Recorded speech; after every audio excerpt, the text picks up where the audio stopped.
बेहद की परम शांति। आज हम बात करेंगे कि गीता का भगवान कौन। बेहद के बाप को यह सिद्ध नहीं करना पड़ेगा, यह अपने आप ही सिद्ध हो जाएगा, क्योंकि बेहद का बाप ही बेहद की गीता का एकमात्र स्रोत हैं। बेहद का बाप ही गीता का भगवान है।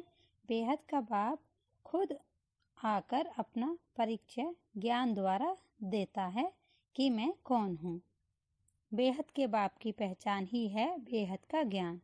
जब बेहद का बाप आता है तो बेहद के ज्ञान द्वारा हद की और बेहद की आत्माओं की भी पहचान देता है।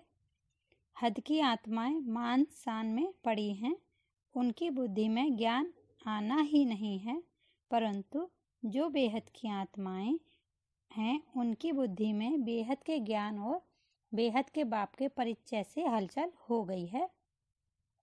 बेहद की आत्माओं की बुद्धि में हलचल चल रही है कि सत्य तो कुछ और ही है।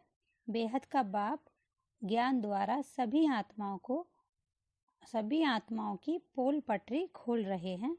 कृष्ण वाली आत्मा जो इस ब्रह्मांड में ब्रह्मा का पाठ बजा रही है, परंतु इस ब्रह्मांड का ब्रह्मा तो कोई और ही है। राम वाली आत्मा शंकर का पाठ बजा रही है, परंतु इस ब्रह्मांड का शंकर कोई और ही है। राम वाली आत्मा ने स्वयं लिखा है कि राम ही रावण बन गया और शंकर ने उल्टा कार्य किया तो बिच्छू टंडन पैदा हुए। राम वाली आत्मा जो शंकर का पाठ बजा रही हैं, उल्टा काम कर रही हैं, इसलिए वहाँ जाकर आत्माएं गिर जाती हैं। इस ब्रह्मांड का असली शंकर बेहद का बैरागी, त्यागी और तपस्वी है।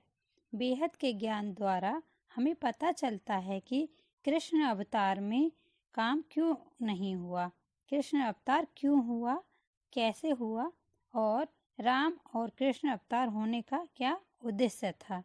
जब राम अवतार में राम राज्य नहीं आता और कृष्ण अवतार में क्या गड़बड़ हुई कि इतना कार्य करने के बाद भी परिवर्तन नहीं हुआ और कृष्ण ने अपने ही कुल का विनाश कर दिया, या यूं कहें उसे अपने कुल का विनाश करना पड़ा। यह सब विष्णु पुराण में भी लिखा है, चाहो तो पढ़ सकते हो। कृष्ण ने 16,108 रानियों से शादी की और 10-10 बच्चे पैदा किए। उल्टा काम कृष्ण अवतार में भी हुआ और उल्टे कार्य का रिवीजन आज भी हो रहा है। बेहद के बाप ने बेहद के ज्ञान द्वारा तीनों सेनाओं का भी परिचय दिया है कि कौरव यादव प्रत्यक्ष हैं और पांडव हैं गुप्त, ज्ञान है गुप्त, पुरुषार्थ है गुप्त, दान मान मर्तबा सब है गुप्त। कौरव 80 साल से काँव कर रहे हैं, यानी कि चिल्ला रहे हैं और कंफ्यूज भी हैं।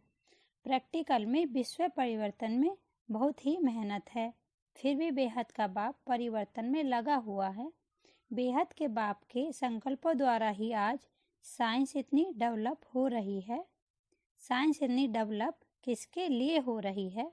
बेहद के बच्चों के लिए डेवलप हो रही है कि बेहद के बच्चे आसान तरीके से बेहद के बाप तक पहुंच जाएं। बेहद का बाप बैठकर आदि मध्य अंत का राज समझाता है, वाणियों में छिपे रहस्य बताता है कि ड्रामा 5000 वर्ष का नहीं है। साइंस भी यह प्रूफ दे रही है। शास्त्रों को झूठ कहना महापाप है। बेहद का बाप केवल आत्माओं का ज्ञान ही नहीं देता, बल्कि हिस्ट्री, जियोग्राफी, साइंस, शास्त्र, धर्म, मैसेंजर्स, एलियंस, तत्वों, अनंत कोटि ब्रह्मांडों, अनंत कोटि गैलेक्सी, अनंत यूनिवर्स, मल्टीवर्स आदि आदि, यानी बेहद का ज्ञान देता है और बेहद का ज्ञान ही गीता के भगवान को सिद्ध करता है। बेहद की परम शांति।